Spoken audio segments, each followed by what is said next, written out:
the far-flung fields of South Africa to the rolling hills now of the English countryside, today we continue our journey across the world in order to find the best sim racers on Assetto Corsa Competizione. Welcome everyone to Donington Park, one of the most historic Grand Prix venues in all of England. My name is DJ Clark, joined here in the booth by Jesse Lee with our director and producer Mike Yao behind the scenes. And Jesse, this is a fantastic track, albeit a little bit difficult to get past on, and it's going to present a fantastic race for us here today. Hello, DJ. Hello, everybody watching at home. You know, I couldn't have said it better myself. What a better racetrack to hold the penultimate round of the championship. And you said it's going to be hard to pass here. Yes, it is. But passing you will have down to the hairpin sections of the racetrack. Should anyone dare to take it through the chicane, the S's, as they call it, we'll see. Man, I can't wait to get going. This is going to be a high-pressure track and a high-pressure situation late into the season. Yes, it is very, very old school in the way that the track is. A lot of grass surrounding the tarmac here, so not a lot of room to run wide, and mistakes will be very costly. But let's go ahead and run you through our entry list for today. As always, we have those two categories starting off here in that pro category. Chris Severt there, Cody Blanton, looking all the way down. As always, a good mix of cars coming on into the field. Everything from the Honda NSX Evo all the way to the Aston Martin V8 Vantage. The Bentley also looking very, very strong here today, Jesse. Yeah, it sure is. A couple of these cars to look out for. Obviously, the Mercedes, and don't look past Harry Spears either, as they, of course, were the winner last time out. It has really reshuffled this championship. Today is going to go a long way to that as well. And my goodness, it's star-studded. I am starstruck every single time we do one of these GT America esports races. As am I. Always some of the best and the brightest stars in all of esports showing up to put their stuff down on the track and to see what they are able to do as we take a look there over everybody. Let's run you through the championship order now as we want to go ahead and take a look at that. With only 2 rounds to go, we're certainly starting to get a little bit of a better sense of where things are going to play themselves out. Chris Hartfeld holding down about a 19-point advantage there over Luke Southall. Dornelis there you can see as well as we work our way down through those silver standings. Yeah, certainly the case, and a lot of these positions, everything's up for grabs. Certainly a point will make a difference, DJ, with a lot of these drivers in this race and the finale to come. And today, again, will go a long way in determining a champion. I'm not sure it will in silver. I think we're going to end this closer than we started. I think we are as well. And speaking of closer than we started, a very, very close running there in the pro standings. Luke Whitehead, Igor Rodriguez, and Gregor Shill very, very close to one another, with William Hendrickson also looking to be able to close in there for John O'Lacey Esports. So plenty of close running there. And then, as you said, further back in the field, a single point can make the difference here for these drivers running farther down in the order. It is really all going to be to play for. And as we said, around this track, it's going to be very difficult necessarily to get a pass done. Donington not necessarily known as the easiest track to pass on, and so I think qualifying and track position could be a little bit key today. Couldn't have said it better myself. Qualifying is going to be super important today to get the job done. It'll certainly give you a foothold and a better shot at a win, or potentially just a few points that you need. Of course, the pro field so very close indeed, and it's been only coming down between Whitehead and Rodriguez recently. Yes, it has, and we've done a lot of talking here about this track. Why don't we head on over to the Mobileye track guide, driven by Philippe Simard and narrated by Ryan Gill, to give us a sense of just what we're in store for here today.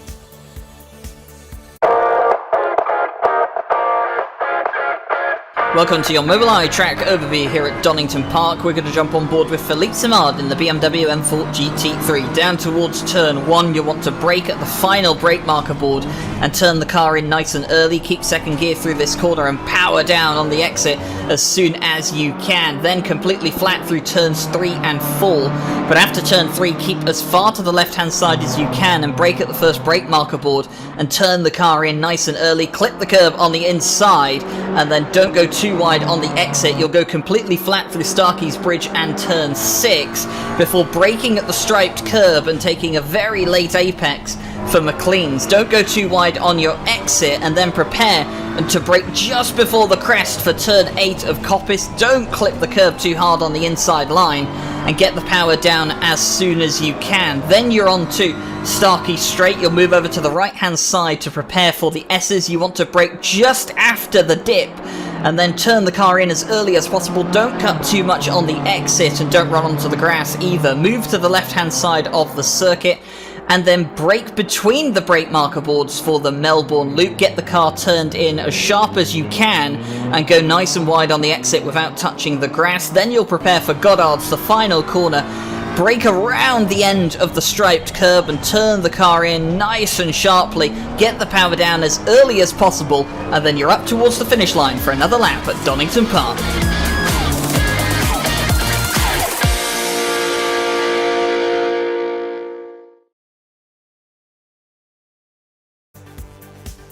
And thanks again to Philippe Samard and Ryan Gill for presenting the Mobileye track guide there. And Jesse, you could really see there not as many traditional overtaking zones necessarily around the track, really with the exception of the Melbourne hairpin added later on in the original inception of this track. A lot of this, I think, is going to be trying to force some mistakes out of the driver in front of you and trying to just keep all 4 tires on the black stuff. Couldn't have said it better myself, DJ. That's exactly what you're going to do. You're going to see passes, folks, nearly on every single corner, but it's going to be by force, and it's going to be because other drivers are making mistakes. You can pass on pretty much every corner as long as they've made a mistake. If they're driving fine, perfectly, maybe a little sub-perfect, it is really hard to get it done, but don't let that discourage you. You can get it done here, and you're going to see that here on this start. Yes, you certainly are. And before we get to that start, as you can see the drivers lining up there, we want to send over to a quick message here from our partners at Lamborghini Esports, as they've got a special announcement here to make.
And thank you again to Lamborghini for jumping on board with us here. And Jesse, we are about ready to get gridded up and get going for an hour-long race around this Donington circuit. It is Pfeffer, Hendrickson, and Samard leading the way up there. As you can see there, the leaders in the silver category are going to be Hartfeld, Negrini, and Inostra. And remember, we saw Angel be able to put some good laps in last time. Started a little bit farther down in the field in Kailami. That could certainly be a car to be able to move its way forward. That number's 96.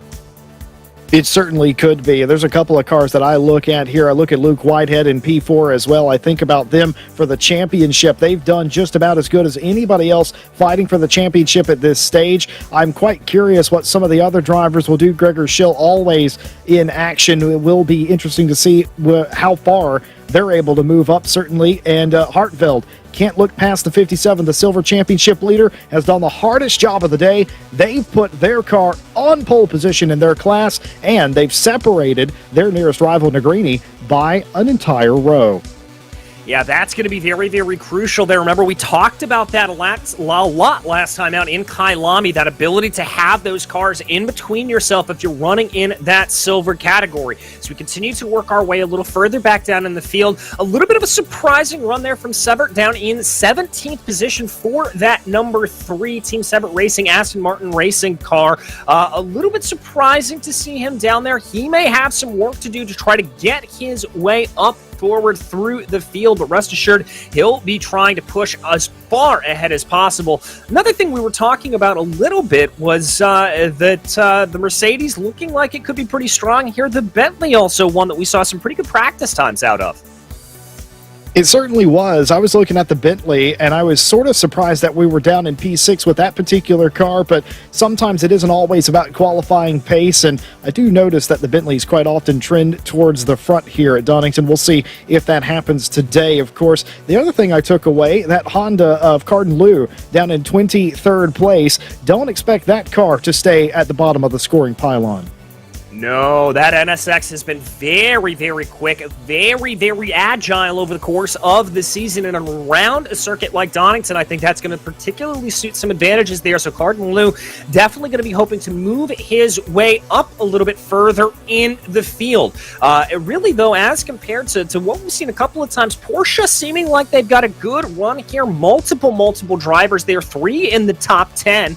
So that's going to be a good run for them. The BMW also looking pretty good, although they may find themselves a little bit wanting through the second sector of the track, coming up through Hollywood and the Craner curves. That car tending to have a little bit of understeer in it, tends to be a little bit stronger in a straight line.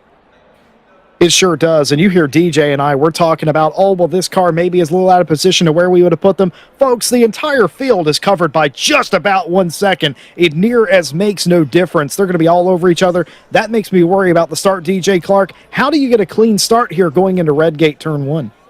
Well, I think your best opportunity to do it is try to get a good jump off of the start when you come out of Goddard's. The ideal racing line into that first corner, into Redgate, it's really a sweeping corner. You want to take a late apex there, but the problem is starting 2x2 as we are, there's going to be cars down to your inside, so I think you've got to be very, very careful, not exactly be too aggressive in there, and you've really, really got to check your surroundings. That is going to be the key to getting through there nice and easy. If you are starting down to the inside line in there, you have got to brake exceptionally early. You do not want to carry a little bit of excess speed in there. You do not want to carry any sort of understeer. Otherwise, that's going to throw you out into the driver next to you.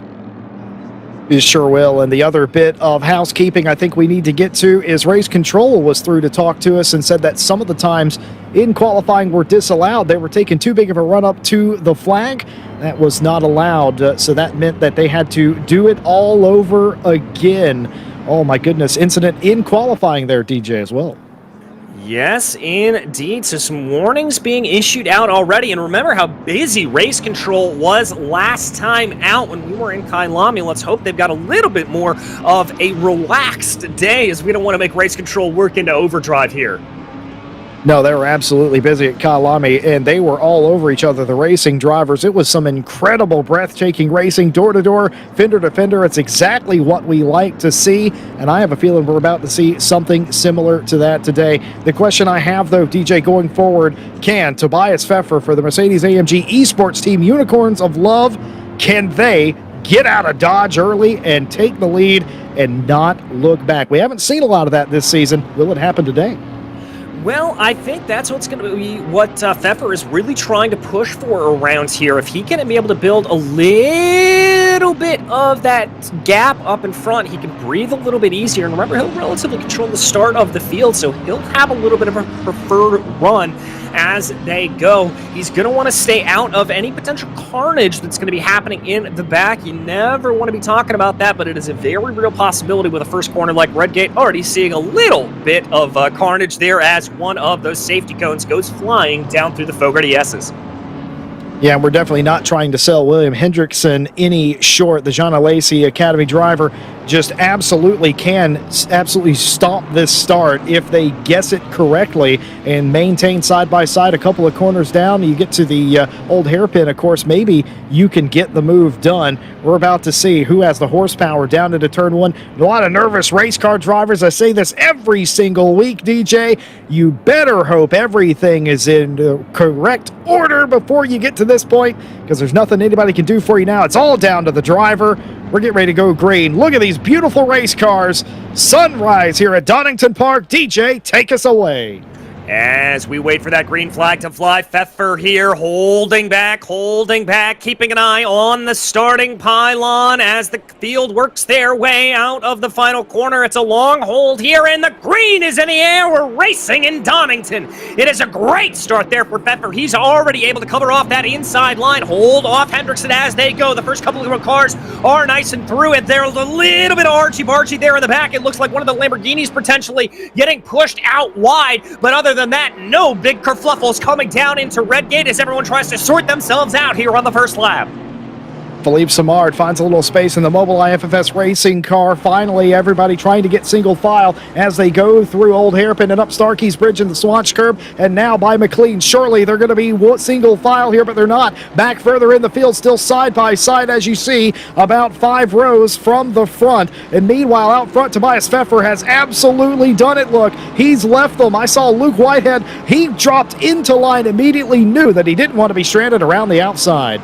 Yeah, he got a great move done there on to be able to get up and by Hendrickson to put that car into position. We focus now on Yee back in 16th overall in the silver category. Oh, we've got a car running wide there through the Fogarty S's. That's going to be a little bit of a penalty as we've got some dive bombs getting sent down into the Melbourne hairpin. One of the best overtaking zones on the track, as you talked about, Jesse. Almost 3 wide there as he tries to take it around the outside. It's the best time to try and get the pass made. A brand new start of the race. Maybe the guy in front of you is getting held up just a little bit. You might think about braking just a little bit later. Dare you do that to try and get some of the spots? Ryan E's certainly thinking about that, trying to get down into Goddard's and break it up as quickly as possible. Look at this. Igor Rodriguez now thinking about looking down the inside of Redgate. Didn't realize or didn't have the overlap on Ataki. Had to duck back in line very quickly because behind him, nobody's going to wait. Look at this. Still 2 by 2 on the second lap through turn 1. Yes, they are, as Josh McKean here for Delta Sport trying to get his elbows out there a little bit on Maria, trying to see if he's going to be able to hold that line, and yes, he is. Then behind him, that Williams Esports BMW of Roberto. Nice move to be able to take advantage of an offline number 13. You absolutely, you got to get single file or something bad's going to happen. And matter of fact, it is in the background. Starkey's Bridge has gone wrong for a couple of the cars. I thought I saw one of the Unicorn. I love Mercedes AMGs in the background, and I don't see them now. I fear the worst, but I hope for the best. And it looks like Felix here for the Madhouse Racing Machine, the 898, having a little bit of an off. One of the Porsches that we talked about farther back in the field, as he's now going to be side by side with, I believe that's one of the Audis as they run, being shuffled around in the order. That's Flamger, and it looks like Flamger going to be able to hold it out. Now Rupert trying to send up to the inside, getting unceremoniously forced off. This is just a rough run for the Madhouse Racing team, and one of the Acura NSX is off as well. Yeah, that was very unfortunate. One of the NSXs off in the background, and Felix Davinza Hacker is going to be a little bit frustrated. That's 2 offs in 2 different corners consecutively, DJ. And that can really throw you off. Donington is such a rhythm track. You just got to feel it out as you go. And if you lose a little bit of sense of that rhythm, it can certainly throw everything for a loop. We focus now on what is a battle one-on-one for the lead of Silver. Southall just ahead there of Hartveld as they go. The two of them lining each other up. It's Aston Martin versus Porsche. It sure is, and this is going to be an interesting battle. Nearly everybody single file filtering up the S's through Starkey's Bridge, Schwantz, McKean's, and everybody now looking for space, and one car runs off, and that triggers a reaction from everybody else behind them, and might this lead to a pass? The 3 on the inside, the 56 trying to go around the outside. Can Kundexioglu get this done? I don't know. Now there's a third car. Chris Hartfeld's thinking about getting involved. Yes, he is, but Konachoglu very, very good on the binders. Very close to running wide there through the Fogarty S's. That was some heads-up defense there. That was Konachoglu that we saw having that little bit of a problem. We jump up further in the pack here. Gregor Shill right now for the BS plus Turner Motorsports machine as he runs trying to close down on Rodriguez in the 124 Williams Esports Bentley. Running a little bit off the apex there was Rodriguez, although as we've talked about coming through Goddard's multiple lines to be able to take there, and it looks like that Bentley was able to get the power down when he needed it to. Jumping back here, severed off into the grass. That is Goddard's, and that is I can't see if there's damage on that car. It's so wonderfully painted, but they definitely went off there, and I don't think you end up like that by yourself, DJ. No, I got to agree with you there, Jesse. I think he had a little bit of a problems, but he's now a little bit of a walking roadblock for some of the cars behind him as they try to get their way back on by that Aston Martin. A little bit of side-by-side action there as they run. That's Noller and Martineau going completely side-by-side, going down through the old hairpin. Looks like they're finally going to be able to sort themselves out just a little bit, and that is going to be that BMW of Martineau now under pressure from Zach Patterson in that Yas Pro HPD machine.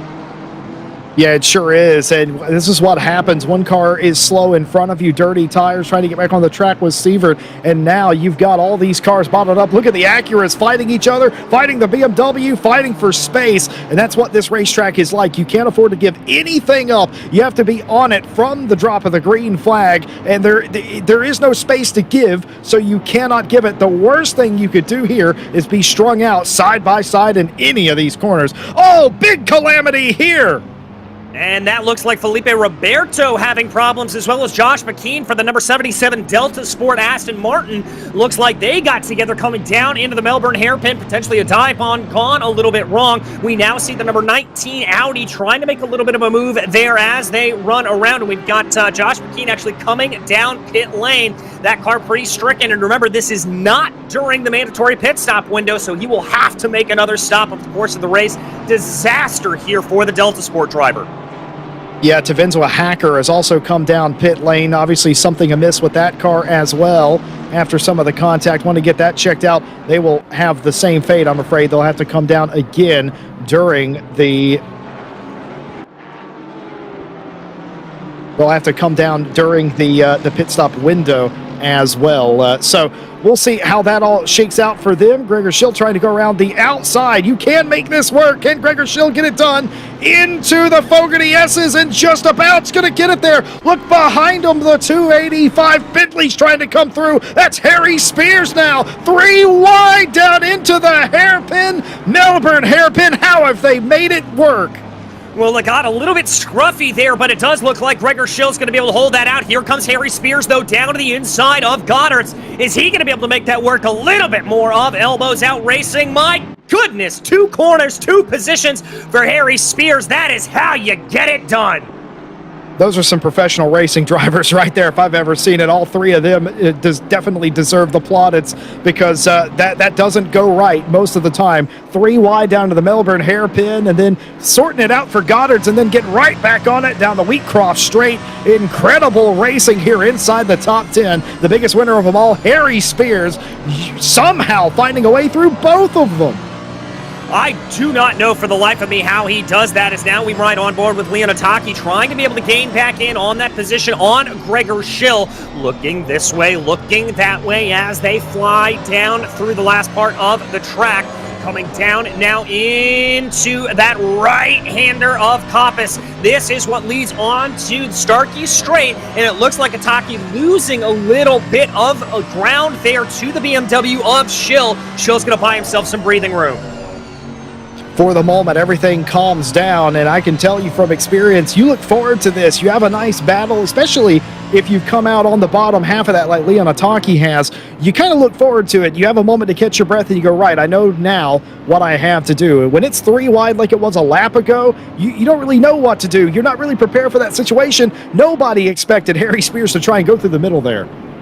No, absolutely nobody did. I think the only person who was expecting that was Harry himself, and that may have even taken him by surprise, the opportunity opening it up. As we watch Renan Negrini right now for the Bag Blue Snow Shatton team, working his way around in that BMW. Directly up ahead of him, that is Seville and Killian Ryan Meenan as they go through the first corner. Now, this is the battle for the podium positions in silver category. Killian Ryan Meenan, a little bit of a fly in the ointment in the Pro, running around in 12th overall, as Southall and Hartveld directly up ahead of them continue to lead the way. Yeah, and I don't want to have this get lost in the sauce here, but Luke Southall has taken the lead from Chris Hartveld. That happened almost back at the start. Didn't quite see how the 103 Bentley got around the 57 of Hartveld, but definitely did. Southall able to convert. Remember, he started right behind Hartveld on a different row, but somehow was able to get the jump on him. Luke Southall leads the race, and that's not only good for him for this race, it's good for him in the championship. He's chasing that other car in the championship, and that's going to make it real tight if they finish this way for the finale. It's going to make it very tight indeed as we focus on a little bit of a battle farther back into the field. That's Severt behind there trying to hold off Knoller as they ran down through Coppice there. But this battle right up ahead, this is Clifford and Flamger in the 19 and the 99 and the 999 respectively as they work their way through the Fogarty S's. One of the few Lamborghinis in the field here for Clifford and Clifford Racing, trying to close in on the back of that Audi. And this is definitely a track that we would expect the Audi to do well, as there are some early issues from race control. The incident between the 15 and the 1, as well as the 1 and the 71, both deemed a racing incident, but the incident between the 94 and the 41, a drive-through penalty given to the 41 of Fidel Morea for Williams Esports for causing a collision.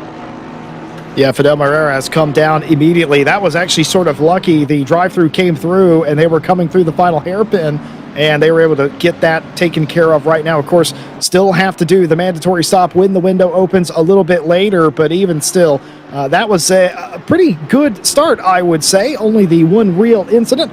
Everything else a racing incident, hopefully for the race control box. Things are a little bit more calm. They're certainly not calm, though, on the racetrack. Look at this. We've got battles all over the place. This is going to persist through the entire race, folks. We've been racing for 10 minutes. It's felt like we've been racing for half an hour is how much action we've had. Igor Rodriguez stalking Philippe Samard for P4. Yeah, just trying to keep that Williams Esports Chill Blast Bentley up in behind Samard right now. This is a bit of a battle of the understeer, it has to be said. Both of these cars tend to be a little quicker in a straight line, a little bit tough to get around the corners, but at the same time, some great ability to lean on the cars a little bit more. It's more of a solid platform from both of them. And we are going to head back right now, check out, while we've got a brief break in the action, to check out some replays of the start here, Jesse. Just try to get a couple eye views of exactly what happened. Here is On Board with your pole sitter. We talked about this jump. He just timed this perfectly. Yeah, he absolutely did. It was always going to be a story of who got the run down into Redgate, and it was just so perfect. And you could see the second place just falls into line there. I was quite curious what they would do, and they actually get challenged around the outside. They're able to hold on to the position. Nearly everybody 2x2 through there, maybe a tiny bit of contact there, and some inconsequential contact further back in the pack, of course. But this just persisted 2 and 3 wide down into the old hairpin, almost unheard of. Pro drivers here, the contact with the Acura, and punted from behind as well was the McLaren. That's what happens. You get stacked up, it invites contact. It certainly does. Here's a little bit more of that argy-bargy that we saw. That was the 92 there. That's Zach Patterson getting forced around the wrong way, going up through Goddard. So that's really what precipitated some of those race reviews there from Race Control that they were able to issue out. We jump you back to live pictures here as Igor Rodriguez trying to close down on Philippe Samard still. And this is really the closest battle we've got in the top 5, and this is all for P4. Yeah, Philippe Samar's not going to make a mistake. I think we've learned that to this point in the championship, in the campaign. Igor will know that, and they will attempt to try and find any way past. It doesn't have to be a big gap. It's just got to be a momentary mistake. But Philippe Samard knows what's at stake here and is going to try and drive as perfect as possible. And, of course, Philippe Samard has not given up on Whitehead in front. Only about a second. He can certainly see him. And on the straights, he can get a little bit of that draft as well. The fight for P3 not over. Yeah, very much so. We jump back a little bit farther into the field to Michael Kondicioglu right now, the Canadian number 56 driver for FFF Racing, as he tries to hold off Luke Southall. Now remember, this is not a battle for position. Kondicioglu up in the pro class, Southall down in the silver class, but I've got to think here that 103 Bentley of Southall would love to be able to get his way by the FFS Racing driver, give himself a little bit of breathing room in between himself and Hartfeld. Well, if he's being held up, he's absolutely going to have to do that. I don't see any flashing of the lights from Southall just now. And Michael Kondicioglu will know that, yeah, that is the class leader, and maybe I don't quite have the pace right now. I wonder what Kondicioglu will do in this case. Southall more desperately needs to get around. Hartfeld is not going to let up for the lead of silver. No, he is not. That is going to be a battle that continues to rage on here as we jump back up to that battle between Simard and Rodriguez as they work their way around. You can see the Mobileye by FFS Racing driver there in the corner of your screen, really having to put in that wheel going through Red Gate. A good amount of steering lock, and as you said earlier, he's not necessarily losing as much touch with Luke Whitehead up ahead of him, and that's going to be good news. I think that's going to be able to maybe open up some strategy here as we take closer and closer, and now there we go. The pit window is open, and we may see some of these drivers opting to come down pit lane, try to get a little bit of clean air. Yeah, I would absolutely advise that. If you're in the back of a train, so to speak, here, which there are many available, I would definitely come in. I don't hate this from the Unicorns of Love Sexy Edition Lamborghini coming in. A couple of the cars that just happen to be near the back of the pack whenever the pit window opened, they're going to be the first on pit road. I am quite curious if any of our top 10 runners come in. Will Chris Hartfeld, second place in silver, will they come in to try and get themselves out from behind Southall and Kondicioglu? We'll see. But Philippe Simard, we talked about him earlier catching or maybe just holding station. He's not holding station. He's definitely catching Luke Whitehead. It's 2/10 a sector now. Yes, it is, and there we saw that move. Southall trying to get by Kondicioglu going down into the Melbourne hairpin, and this is a little bit where Southall has got to be careful in that Delta Sport Bentley, is he doesn't want to send too aggressive of a move up into the inside of Kondicioglu and run the risk of having a problem. Some more messages from race control being issued. Racing incident between the 898 and the 36 on lap 1, but then we do have a drive-through penalty to the 88 for causing a collision. That is going to be Gabriel Felipe for the Oak Racing Team Dynasty. They are given a drive-through penalty for contact with them and the 92 of Zach Patterson. I believe that was the incident we saw coming down through Goddard's on the first lap. Yeah, I'm pretty sure it was, DJ. And yeah, it's an unfortunate situation. Obviously, we say this every single week. Nobody's out here trying to intentionally cause an incident or trying to be dangerous. It just happens, especially on a race start like that. It will occur where you all accordion together, and certainly it will do in the hairpins. We covered that in the pre-race show where that was going to be an issue. You had to avoid, unfortunately, a couple of cars today unable to do so.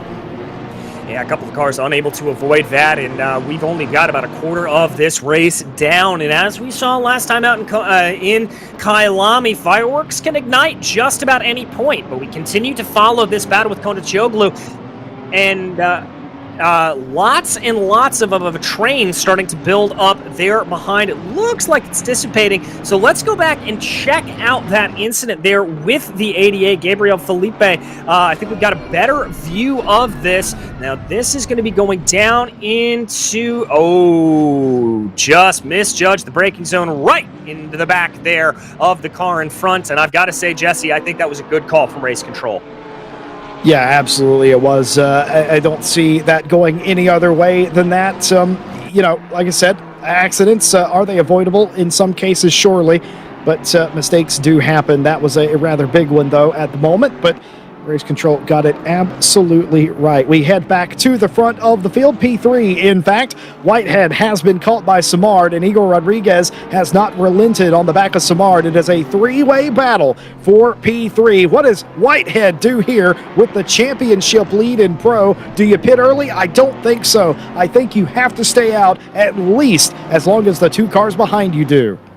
I have to agree with you there. And remember, we've heard a couple of drivers talk about the changing dynamics of that Porsche 911 GT3 over the course of a race run. And I wonder here if Whitehead is just feeling a little bit of a different feel in the car at this point in the race, and not exactly coming into his liking. And that's why he's lost time. Remember, he was about 0.7 of a second up ahead of Samar just a few laps ago. Yeah, it's certainly something going on with that car, but the GTWR R8G Academy car looking good, still has enough pace in it to stay in front. Of course, we talked about how difficult it is to pass. It is difficult unless there is a mistake. Whitehead has been almost unflappable this entire season. Ice water running through his veins, certainly proving that here tonight as well. Yeah, certainly is. As we now jump back in the field a little bit more, this is that battle between Konditsoglu and Hartfeld that we've been following, and a little bit of a train starting to form behind Konditsoglu. I definitely think that a lot of these silver drivers are getting held up a little bit by that 56 FFS right up ahead of him as they run now down through McLean's, heading into Coppice. Good corner there, I have to say, from Konditsoglu. You saw just how much of that exit curbing he was able to take, really use the full width of the track for that Porsche and try to push it all the way around. I was just looking back through the train. It's pretty incredible, though, if you see Jonathan Seville, that 97 McLaren. He's racing for Pulse Sim Sport. What a race he's having right about now. I think he's down outside the top 15 in the championship points, DJ. He's in the top 3 in the race right now. He can see the leader. Yes, he certainly can, and it is all still to play for here. There we continue to ride on board with Hartfeld as he tries to find a little bit of something over Southall. Southall trying to get by Konditsoglu as fast as he can. He wants to build that buffer. He wants to get up ahead, but right here for the R8G Academy driver, it just doesn't look like he has been able to close up and keep that pressure to the back of the Bentley as much as he would like. Certainly not the case. That is part of the different cars that you have here. Some will have advantages in other places, and unfortunately not being able to stay right at the back of somebody is going to be a huge detriment. Not only does it not create a sort of a panic mode in the car in front, it also limits what you can do from an attack standpoint. But typically, in my experience, a car that sometimes doesn't pull up to the back of others will still corner very well. Speaking of which, Luke Southall takes another look at Konditsoglu. Can't quite make the move. Nicholas Gonzalez, by the way, in the number 1, they got a drive-through penalty. You won't see a race control box for that. That's because that was for track limits. When we talked a little bit about track limits there, as we've got a few more messages from race control. A warning to the car 42 for making contact with the 54 on lap 1, and no further action deemed between the 707 and the 13th. There's some drivers being able to get away with just a little wag of the finger, and not anybody having to serve any penalties there. We continue to ride on board with Luke Southall here in that Delta Sport Bentley, diving down now into Goddard's. This is one of the areas where those track limits can really come back to bite you. Very, very easy to run wide and very easy to pick up a little bit of understeer to the outside of the corner. Oh, you're telling me, DJ. You run wide here, you get over that curb. The curb's bad enough. You don't want to take too much of it, because if you get over the top of it, you're going to slow yourself down. The grass is basically ice. Of course, a lot of modern circuits, you're used to having a lot of runoff room. You touched on it in the start of today. There's absolutely none of that here, and running on the grass is not beneficial to the grip level, and especially through this section here. You go off here, it's likely going to end up in a spin. And I would just like to say, these silver drivers, all right, they're doing such a great job. They're being very patient. Luke Southall is being so patient with Konditsoglu, taking a couple of looks whenever it's presented to him, but not making any unnecessary moves. Luke realizes he is the driver of this train, basically, for his class, and really, Hartfeld can't get close enough to pass him. Seville can't get close enough to pass Hartfeld. It's line astern as they run. And we're sort of breaking up into triplets here as Seville, Ionostra, and Oliveira have a nice little battle starting to form there. The Pulse Sim Sport driver in the number 97 McLaren holding off the Porsche and the BMW behind them, just just a little bit out of reach there of Chris Hartveld up ahead of him, but I think this could all swap around here depending on when these pit stops occur. Remember, you've got to come in for service over the course of that 30-minute pit window. That is going to exist until 15 minutes left to go in the race, as we've got another drive-through issued for track limits. It looks like Sievert there in the number 13 Mercedes, Mercedes-AMG Esports team, Unicorns of Love, going to be served a drive-through penalty for track limits. Well, we've not made it halfway. We've seen 2 drive-throughs. It's going to continue, but I'm actually being told that 13, that was an actual penalty, DJ. Yes, it was. Race control giving the penalty and then sending the issue, the message out to us there. So if that was on lap 2 for causing a collision with the 898 of Tanzma Hacker and the Madhouse Racing Machine. I believe we actually saw some of that on the screen. Focusing back now on the battle for the final podium positions. It's a 3-way fight. Whitehead, Simard, and Rodriguez. Rodriguez able to close in on back behind in at that number 124 Williams Esports Bentley. You can see a little bit of a wider line there going through the Melbourne hairpin. Everybody just trying to figure out where they can find some speed, where they're going to be able to get that advantage. Yeah, it's certainly the case here. Everybody trying to find an advantage. We got battles for both podium spots, as I believe the Bentley of Rodriguez has come down the pit lane, and that's going to be the first taker, and I love that move. I said that earlier. If you're at the tail end of a train, why not come in early? And I don't know if Igor Rodriguez and me are on the same wavelength or not, but that was a brilliant call in my opinion. We'll see if that benefits him later.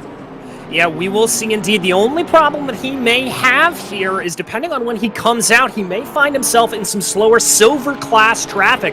Remember, this Donington circuit isn't that long of a track. It's a relatively short circuit compared to everything else we run, so he may run into a little bit of problems with that, but I do agree with you. If he's able to come out in some clean air, that is certainly going to be a massive, massive boon to him, and I think that may see him be able to propel himself forward. In the meantime, though, we focus back on this battle for P8 that we have had our eyes greedily fixed upon. Konechoglu continuing to hold off Southall, continuing to hold off Hartveld, Seville, Ionostra, and Oliveira closely behind as well. All these drivers waiting for somebody to dart down the pit lane, waiting for a mistake, waiting for anything is all you can do. It's bittersweet agony, I can assure you. Southall has been super patient and needs to be commended for it. And, well, here you have it. Incident involving cars 3 and 68 on lap 3. Drive through to car 68 for causing a collision. Dornelis there with the drive through. Yeah, the Race Anywhere SimSport driver getting that drive-through. We've seen a lot of penalties being issued here today. Race Control certainly keeping themselves busy. Here is Luke Whitehead up in 3rd place right now, the RAG Academy driver. So looking like he's building a little bit of a gap over Simard. Simard, I think, not having that pressure from behind from Rodriguez may be helping him out a little bit as he runs. By the way, in terms of Igor Rodriguez, he has been able to come out. He's found himself a nice little clean gap of air behind Cody Blanton in the number 9 Lamborghini. He's got about 4.5 seconds up the road to Blanton, so that's going to be a couple of laps at minimum where he's going to be able to push his way forward. A little bit of a battle here in the back. That's going to be Negrini and Clifford in the 999 as a couple other drivers pull off down pit lane. I think that was Sievert. Yeah, I think Negrini's going to have it down the inside, but fighting hard around the outside is Clifford. Look at the car that just came out of the pit lane. I was monitoring that as well.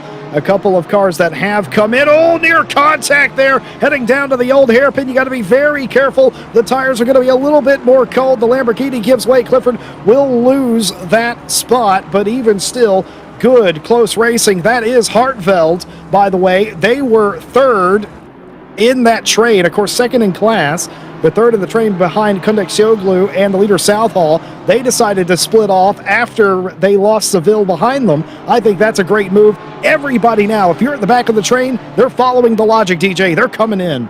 Yeah, I think we're seeing a lot of those drivers come back down pit lane. This is Sean Piner here as he works his way around for Tritum Racing, seeing what he can do. That's Dornelis right ahead of him. Remember, he still has to serve that drive-through penalty here. So if you are Sean in this position, I don't think he has to work too terribly hard to try to get his way around. Dornelis actually now coming down pit lane, so he is going to serve that drive-through right now. That's going to release Piner, and he's going to try to close in on the back of the number 7 there of Ryan Lee for Madhouse Racing. Everybody now, this is the point. We're getting halfway into the race. You know what you have in terms of a race car, but the strategy is still up in the air. Those that were languishing or stuck behind other cars have tried to do the undercut. Those that are out front or are grasping at a lead are probably going to go as long as they dare. They've got 16 and a half minutes to get it done. Will we see more cars coming to the halfway point? Most likely, but for the front runners, especially for Tobias Pfeffer Hendrickson, you have no reason to pit until you absolutely have to, unless you really do have the strategy to split this race in half. You might have done that just so you could have taken a little bit less fuel at the start. Yeah, you could have done that. The other thing that we haven't really talked about here is we now focus on Gregor Shill working his way around, trying to close back onto the back of Harry Spears. The other thing is that a lot of these drivers will have teammates behind them. They will have engineers, mechanics, as you will, strategists in their ear, and they're going to be looking for gaps on track that they can feed themselves out into. So I wonder for the likes of a couple of those drivers if they may be waiting for that as we watch Chris Severt sending down to the inside there of Flamger in the Audi into the Melbourne hairpin. Is he going to be able to make it work? It looks like that move is done and dusted for the number 3. Yeah, that's exactly what I expect out of Chris Sievert there. The Team Sievert racing car, the very nicely painted Aston, and getting the job done. Trending in the right direction. Still has a pit stop to give, though, and several of the other cars are coming in. Dornelis, of course, in. Oh, was this an accident right here?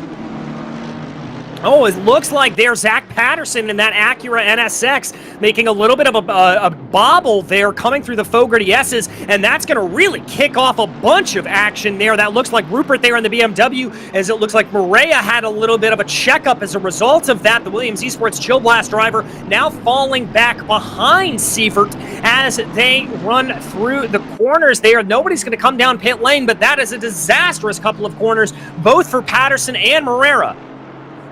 Yeah, I was going to say for Fidel, that was absolute nightmare stuff. Got held up by the Acura that was slow into the hairpin. Don't know if they just, I don't think they completely lost it, but they were definitely slow, and Fidel didn't have anything to do but to get on the brakes. They did that very well, but unfortunately they lost 2 or 3 spots in the process.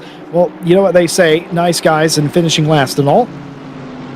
Indeed, and you never want to see that have to happen here for Marrera, who is one of the good guys here for Williams Esports, as he runs a great driver here and just losing out, unfortunately. Now, these drivers have all made their pit stops, as it looks like the 92 up ahead there, Zach Patterson, having to go very defensive out of those final corners, really trying to cut off everything to make sure he's not going to get attacked. And, oh, he's already lost a position there. Some more penalties being levied out there. It looks like there's going to be a penalty going to the 88 of Gabriel Felipe, the Oak Racing Team Dynasty driver. That's going to be a time penalty for causing a collision, as well as a penalty being issued to the number 15 Florian Duncombe there for the Unicorns of Love Sexy Edition, also given a drive-through for causing a collision.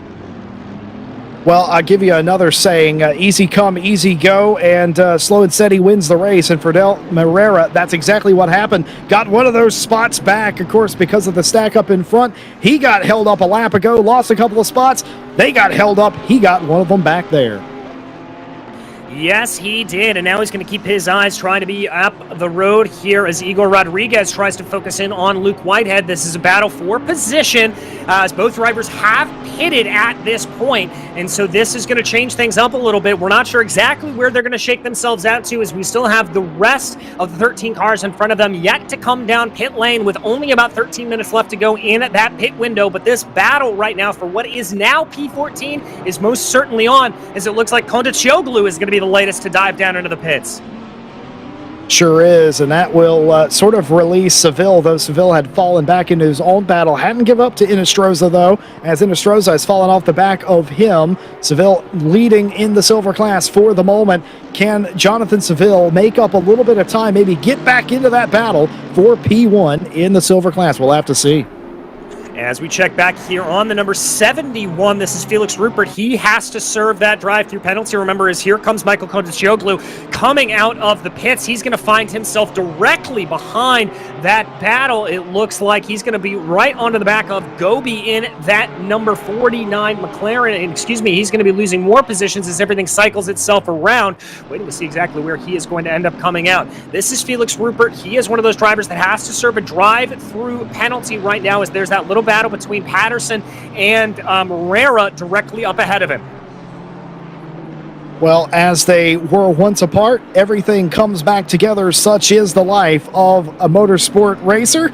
And Fidel Morera now leading the pack. Look, got all those positions back they had previously lost. And now the Williams Esports Chill Blast Bentley driving away. You know, pace trumps everything. Fidel Morera has it here. Yeah, it really, really does. We talked about the strength of those Bentleys that we saw over the course of the practice session leading up to qualifying, and it certainly does look like that those Bentleys have a good amount of oomph when it comes to the race pace, and you can already see the advantage. They got what now? Some oomph. I absolutely love it. I love it. We're having fun up here in the booth. Now, Fidel Morera in that car is just on a tear and lost several spots, not phased at all, got back on it. Yeah, exactly. As there we've got another drive-through penalty, this one being issued to the car number 71. That is going to be Felix Rupert. Another penalty given to that car. That is going to be the drive-through that we saw them having to serve. So race control being very, very busy in the course of this race. Yeah, that's not what Rinwell and Esports wanted to see, surely, and we were hoping that the race control box would get a break after Kyalami, but that certainly hasn't been the case. It's been a fraught undertaking. All these teams and drivers absolutely going for it. The pressure of the moment, the penultimate round in the championship, knowing that there's still something to fight for, knowing that virtually everybody is still in it, and they're going for it. Yes, they are. Some more penalties being levied out there. That is Fidel Morera for the Williams Esports machine. He is going to have a time penalty for causing a collision with the number 92. That's Zach Patterson. Remember, that was the incident that we saw going through the Fogarty S's. So it looks like there was a little bit of argy-bargy, and that wasn't just a loss from Patterson. I was going to say, I thought it was just the Acura because that is a common occurrence, but no, that does make sense. That also makes sense why Fidel Morera was going slowly as if to apologize, but a 5-second penalty there assessed at fault regardless. Yes, it is. We look back in the field a little bit here. Here is Dornelis as he tries to work his way by another one of those Acuras. This, the 94 of Lou for HPD Yas Pro America, doing a good job to hold him off. Those Acuras, as we said, pretty quick cars, but that Aston Martin behind obviously has been a little bit in the wars. The Race Anywhere Sim Sports driver, the 68, but he is trying to close into the best he can. Both of these drivers have taken their pit stops here at this point, so this is a battle on track.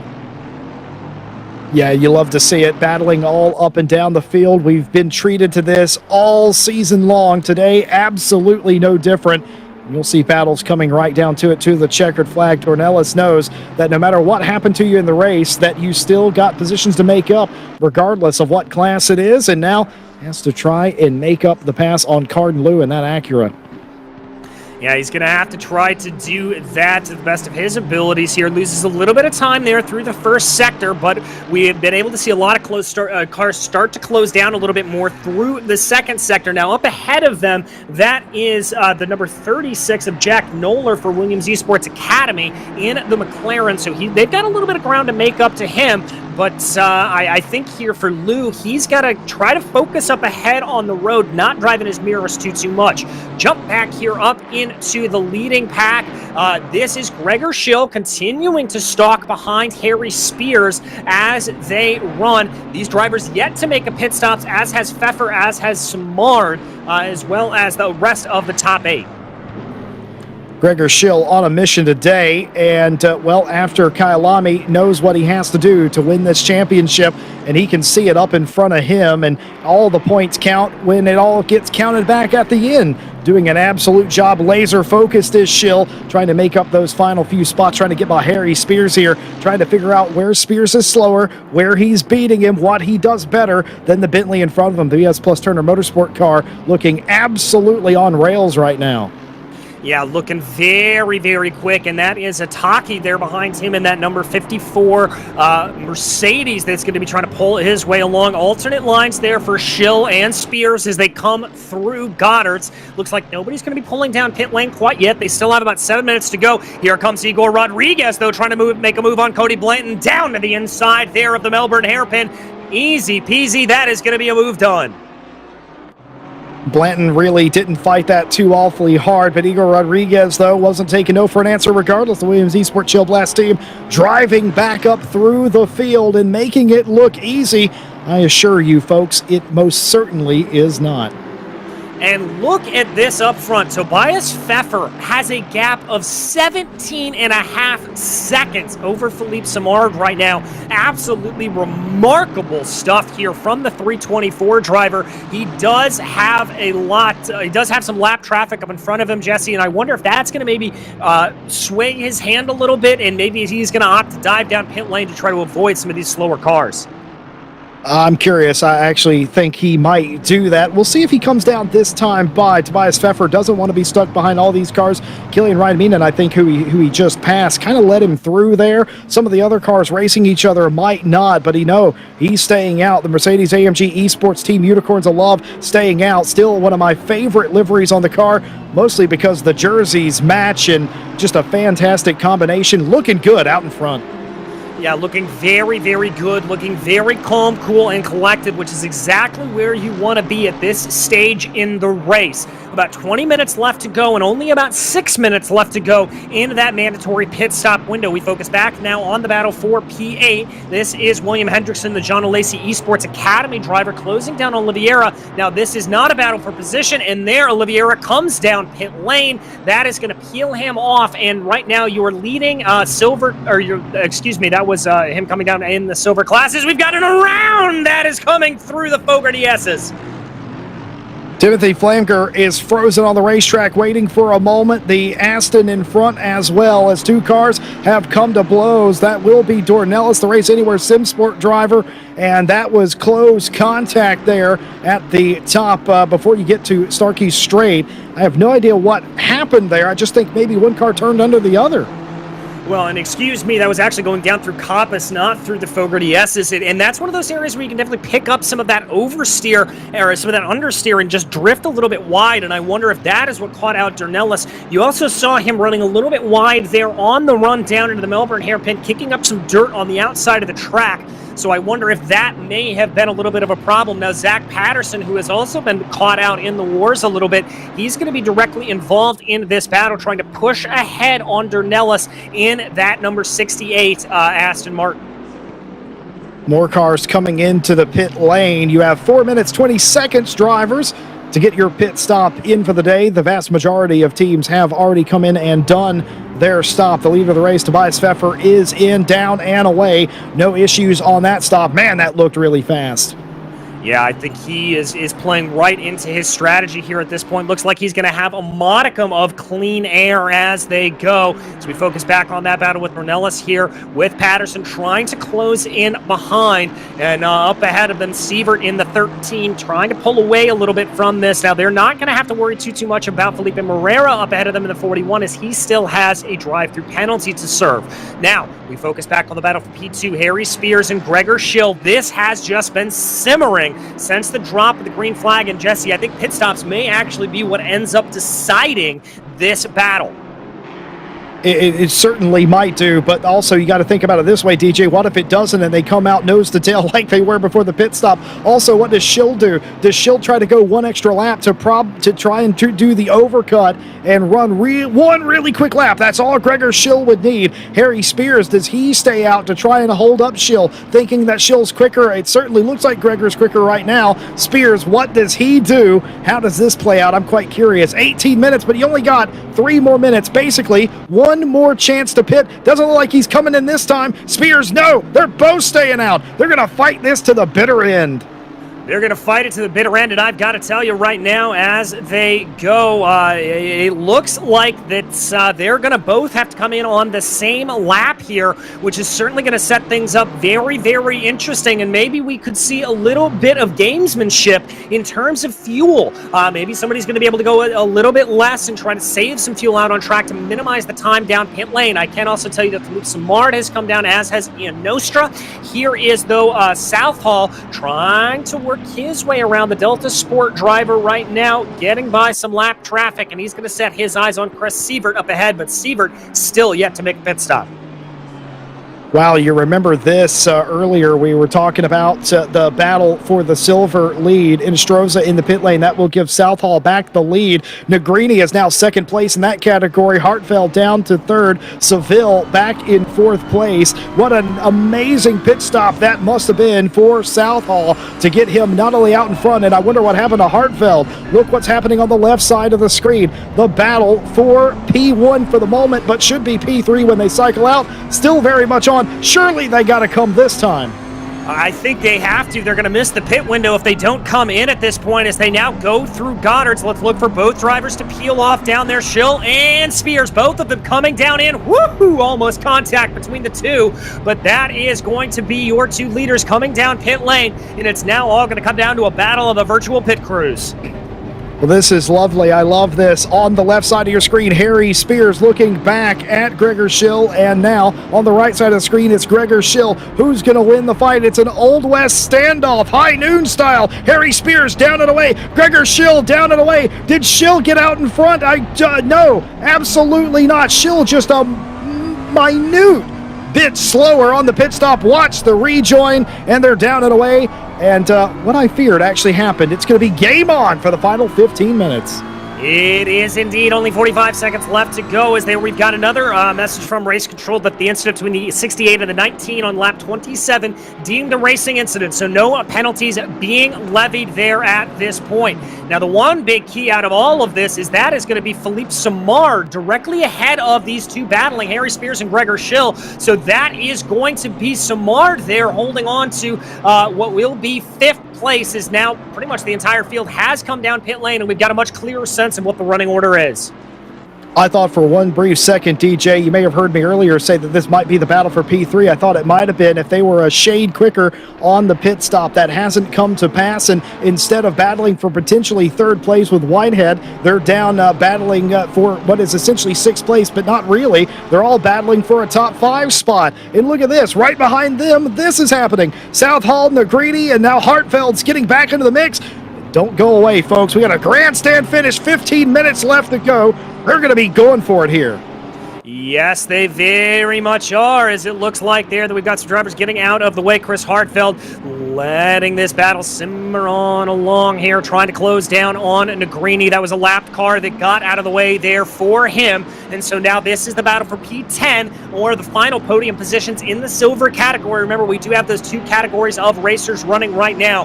As Hartfeld in the R8G Academy trying to push his way ahead a little bit, focusing back on that battle now between Samard and Harry Spears. Spears in that Bentley trying to push ahead on the BMW. He's now chasing a BMW instead of leading one.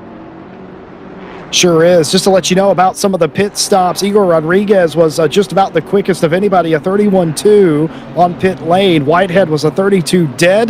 Kundexioglu was a 34.7. Hendrickson a 32.7. Southall was a 31.2. That matches Igor's time. Shill was 0.7 of a second longer than Harry Spears, DJ.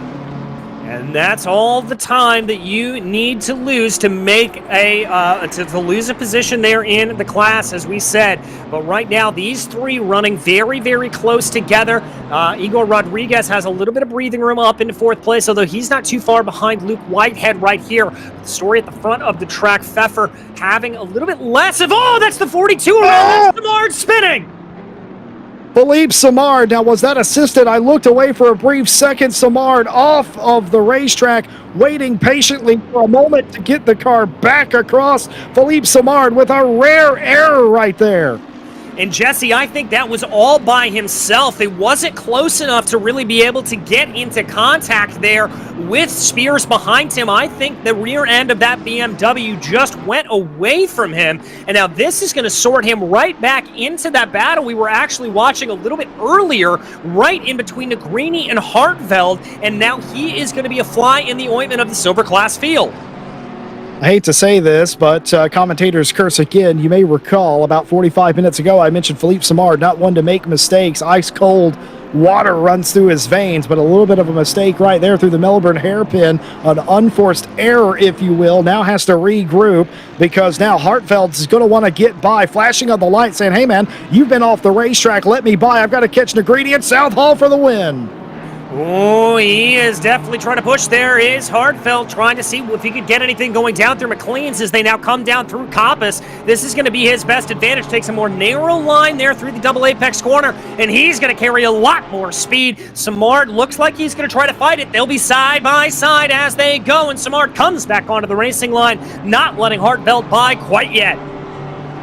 Yeah, this is heart-wrenching for Hartfeld. Hartfeld, of course, leading the championship. South Hall, second place. He's going to gain a bunch of spots. It wouldn't have been that much if Hartfeld would have finished second in this race, but if he finishes third, it's going to be really close for the final race.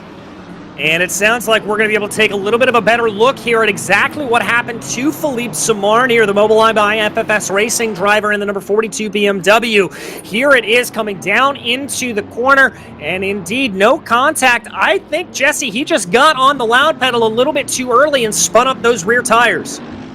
Well, you got to beat them out of the hairpin because you got another one, and if you let them catch you in the Melbourne hairpin, they're going to be able to make a move into Goddard's. You can go the long way or the short way in Goddard's and make a pass, or at least get side by side and settle it in Redgate or through the Craner Curbs and Old Hairpin. So it's all set up in the Melbourne hairpin, in my opinion, and he was just trying to get as much as he could out of the car. Went to the well one too many times, though. Yeah, and we haven't talked about it here, but you do not see tire changes over the course of this sprint race, so these drivers have to make that rubber work over the course of it, and I think it may be a situation where Samard could have pushed a little bit too hard too early and just used up those tires. But we focus right back now on the Williams Esports Chill Blast driver of Igor Rodriguez as he tries to close in on the back of Luke Whitehead. This is for the final podium position. Igor Rodriguez, one of the quickest pit stops we saw today. Could this potentially lead to a podium? Has driven just about a perfect race as the Williams Esports Chill Blast driver. I would love to see this battle between him and Whitehead. Whitehead, of course, in the championship, isn't going to want to give this up. More drama in the silver field, though.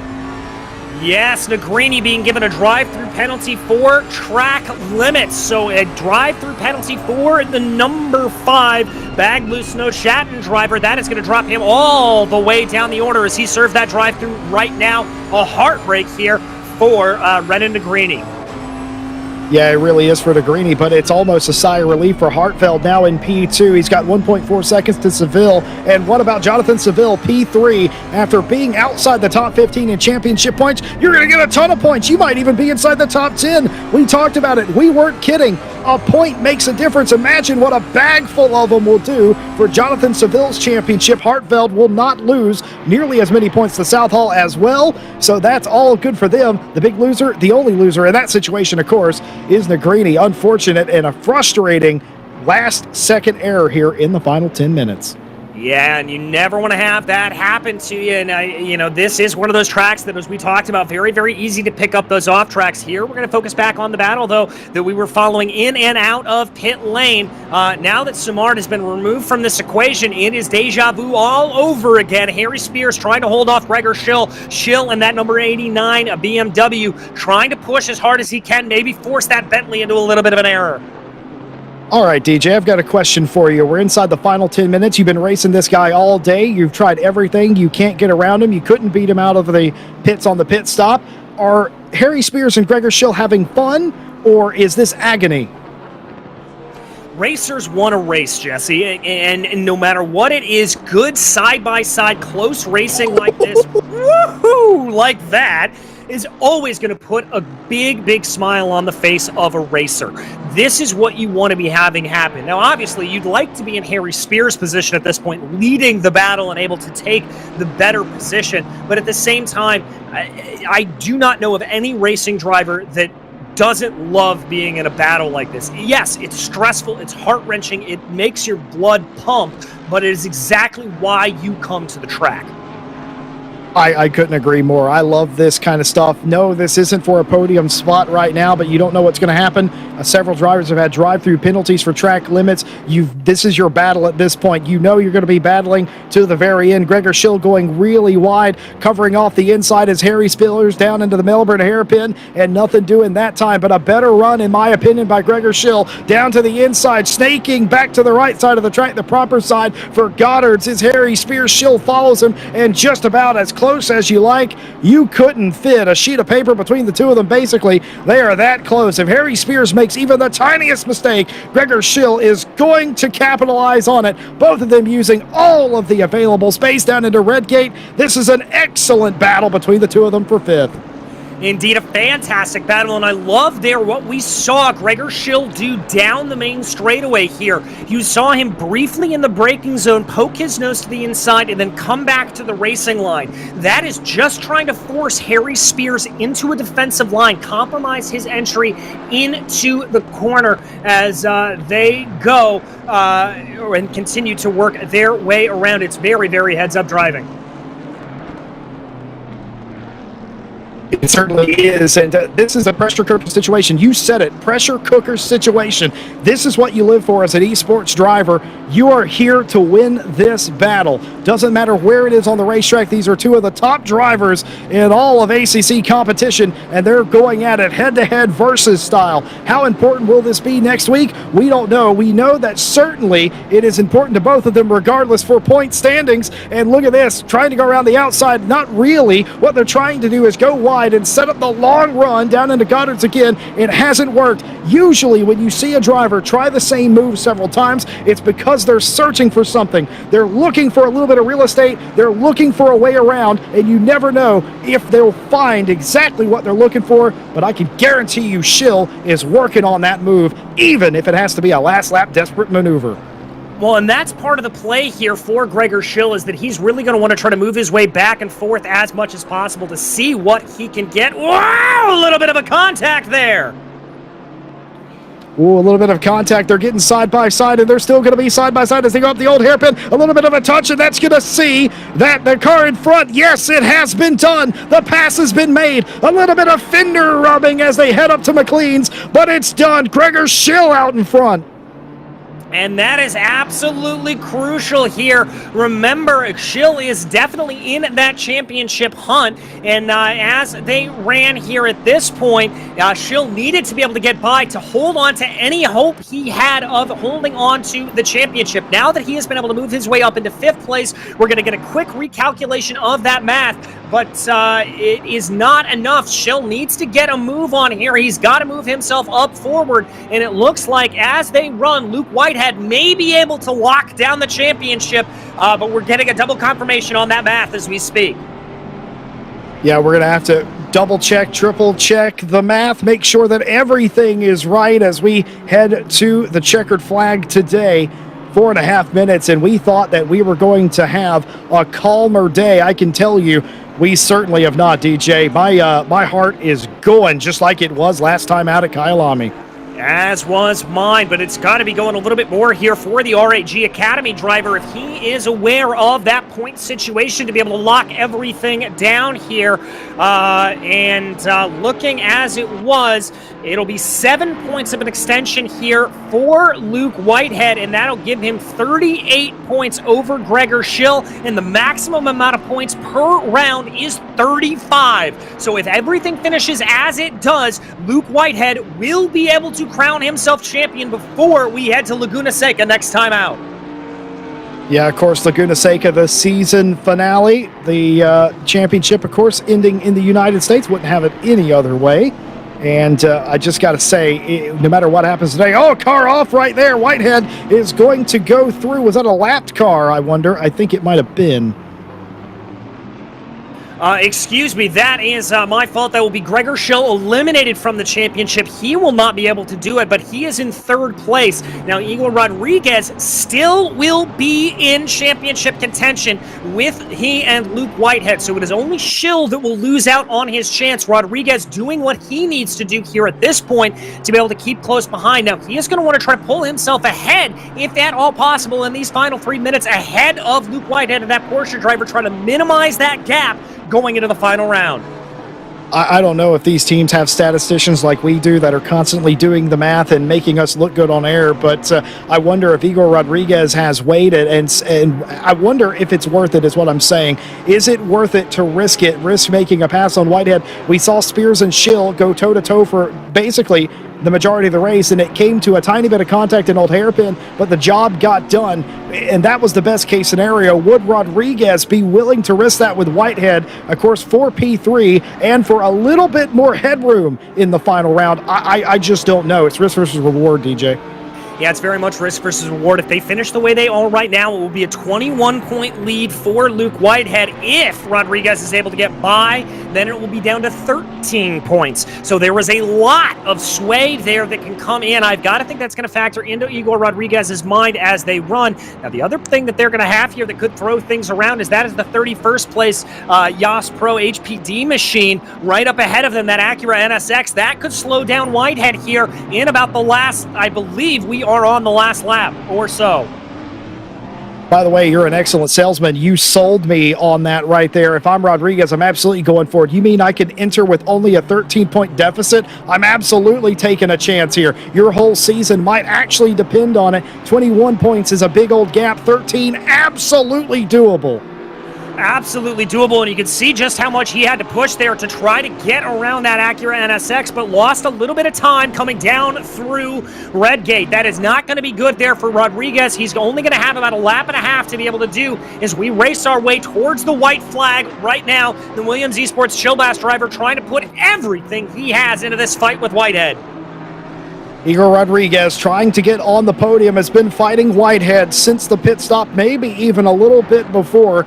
We talked about them on the grid. Watch Igor Rodriguez come up through the field. The Bentleys always seem to race well here at Donington Park. They certainly have today, 2 of them inside the top 6 and 3 of them inside the top 10, and they definitely didn't qualify quite that far up. What can Rodriguez do? Just time ticking away.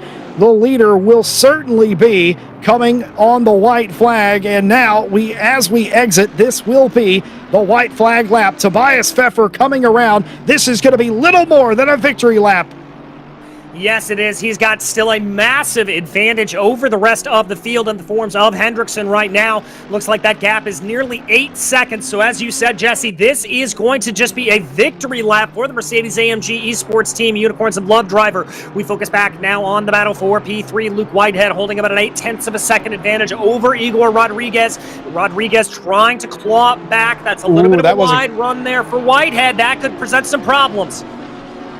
That was definitely not good. You don't want to be running wide here. The attention to detail, so important in a situation like this. Dipping one tire, dipping a tire there, an Old Hairpin as well. None of this is quite as perfect as you would like it to be for a final run, but Whitehead making it look good. Rodriguez gaining, though, 0.2 in the first sector.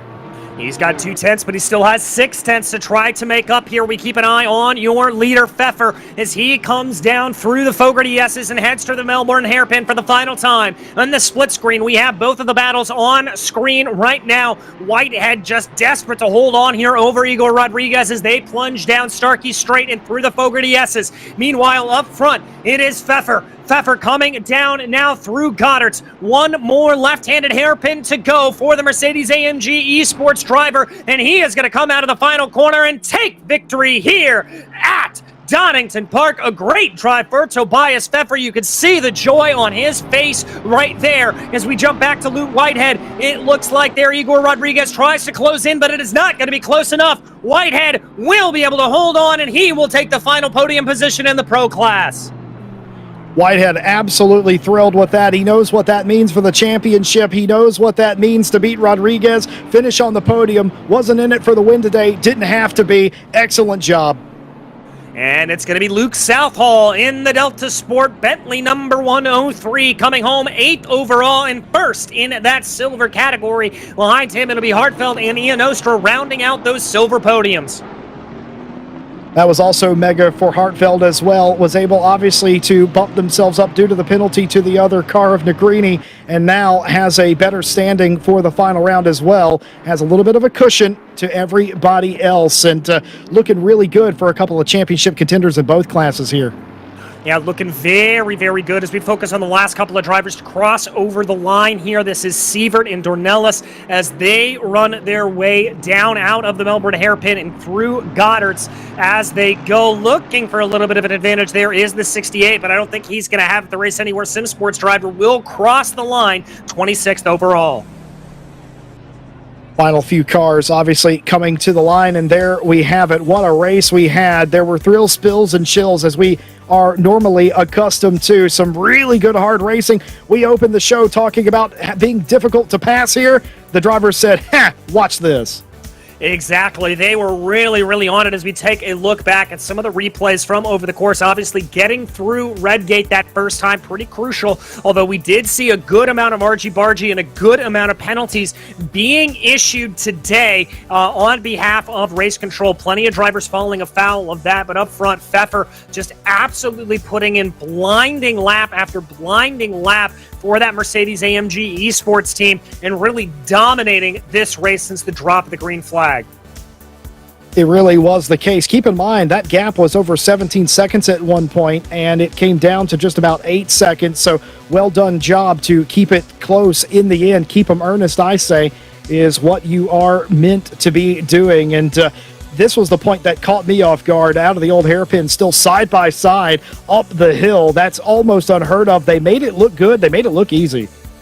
Yeah, they certainly did. Made it look like a pretty easy run around there for everybody, but I don't think anybody else had an easier run than our winner here, Tobias Pfeffer, and we are just waiting for him to join us here in the commentary booth right now.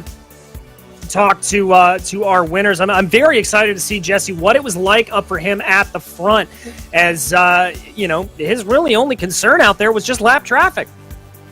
I'm curious what his mentality was, DJ, because when you're by yourself, you can get lulled into that false sense of security. But it didn't happen for Pfeffer, did it? They stayed on their game. They ran really consistent laps. Their pit stop was really good as well. And they were sort of by themselves. But usually, when you tend to make mistakes. Lap traffic wasn't a problem. It was a day that went completely as planned. And I can't wait to hear what they have to say. Well, we don't have long to wait to find out because we are joined here in the interview booth by our winner for the Unicorns of Love team, Tobias Pfeffer. And Tobias, dominant doesn't even come close to what you were able to achieve today. Yeah, it was amazing. The pace was there, the car was amazing. So, it was all perfect to get P1, so it's amazing. Well, talk to me a little bit about the start, because that was sort of the only, chance you had to be around other cars. It looked like you made a pretty quick move over to the right to try to block off that inside line. Was that always the plan, or was that just kind of precipitated by the good jump you were able to get on the field? I got a pretty good start, actually. Had a bit of better reaction time compared to the Aston, and then I just blocked the inside where the Aston was, and I tried that Luke in the Porsche gets around the Aston on the outside, and they will fight each other, and it worked. I just could make time. Well, you were clearly able to do it, though, and looking ahead here, we head to Laguna Seca to round out the season, another track that it's going to be a little bit difficult to overtake on. How do you like the track? How do you think the Mercedes is going to do there? Let's see how the bubble will be. I'm not too optimistic, actually, because the Porsche is really fast there. Of course, I will try to get P1 or at least at the podium, but it will be hard. And overall, the track is also quite hard to drive, so I will just try my best and let's see. Well, we wish you all the luck in the world when you get there, Tobias. But as for today, is there anybody you would like to thank? I think my teammates, of course, which are just amazing. And all the teams, the team, and All right, well, fantastic. And congratulations once again on a victory here today at Donington, Tobias. Thanks. All right, that was your pro class victor, Tobias Pfeffer, and now we are going to be joined here shortly by Luke Southall in the silver category, who was able to walk away victorious. Luke driving for the Delta Sport team in that Bentley Continental GT3. And Luke, you had a pretty good fight all the way up through the field there. Talk me through that race. It looked like you were in the thick of it pretty much all the way through. Yeah, I was really happy with where I qualified. Like putting like the best lap I've done around Donington.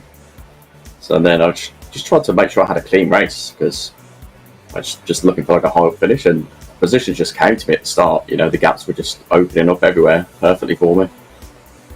Got into the lead and just tried to hold on to it.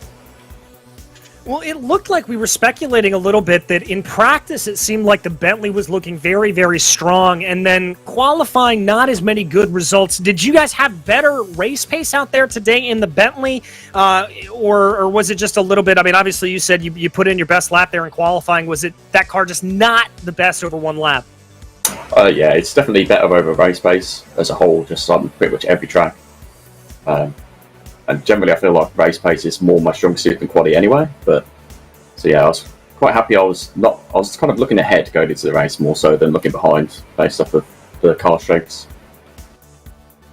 Well, that strategy clearly played out for you with a win in the silver class. But next time out, we head to Laguna Seca, another track that's a little bit notoriously difficult to pass on. How do you like your chances there? I don't really know. I'm probably not going to go as well as today. I'll say that. I don't think the Bentley is particularly good there, but I haven't drove it there in a long time, so hard to say. Well, we'll be watching with bated breath when we see you there on the 13th of August. But in the meantime, in today, enjoy the victory. And is there anybody you'd like to give a shout-out to? I'd shout out my team, Balance Sport, my teammate Josh, and Matt Bergen for the moral support in the comms. Always got to have that moral support, Luke, and clearly that bolstered you here today, and congratulations again on the victory. Thank you very much. All right, that was Luke Southall, your winner in the silver category. And Jesse, that's going to wrap things up for us, at least about here at Donington. But any final takeaways for you before we turn our eyes to Laguna Seca? Yeah, of course, the season finale, Laguna Seca, the 13th of August. Circle it on the calendar. The Mobileye GT World Challenge America Esports Championship ends there, and I can't wait to see it. We've got two champions we've still yet to crown. Nobody locked up the championship today. It is going to be all to play for at a very hard track of Laguna Seca. Yes, it is. And as we said, we will see you there on the 13th of August as we decide these championships. But we would like to thank you so much for joining us here today for the Mobileye GT World Challenge America Esports Championship. On behalf of myself, DJ Clark, and Jesse Lee, who's joined me here in the commentary booth, as well as our director and producer behind the scenes, Mike Yao. Once again, thank you so much for tuning in. And until we see you on the track, thanks for watching.